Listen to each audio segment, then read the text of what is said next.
1 chicken కర్రీకి chicken తీసుకున్నాను. Vegetables ఇంచి పూండు అంటే జింజర్ గార్లిక్, సోంపు, జీలకర్ర, మిరియాలు, 2 టమాటాలు, ఉల్లిపాయలు వీటన్నిటిని మిక్సీలో వేసేసుకొని మంచిగా ఫైన్ పేస్ట్ చేసుకోవాలి. మంచి పేస్ట్ చేసేసుకుంటే సరిపోతుంది.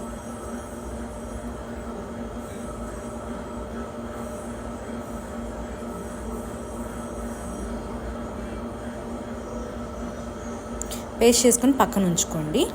దీనికి కావాల్సిన దినుసులు: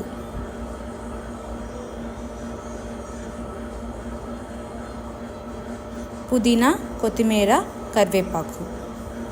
సో ఇప్పుడు మనం ఆయిల్ వేసుకొని దినుసులు వేసేసుకొని కొత్తిమీర, పుదీనా కరివేపాకు, పుదీనా వేసేసుకొని పేస్ట్ అంతా వేసుకొని మంచిగా మగ్గనివ్వాలి. కొంచెం మగ్గిన తర్వాత దీంట్లో చికెన్ వేసేసుకొని దాంట్లో కావాల్సినంత కారం వేసుకుంటాము.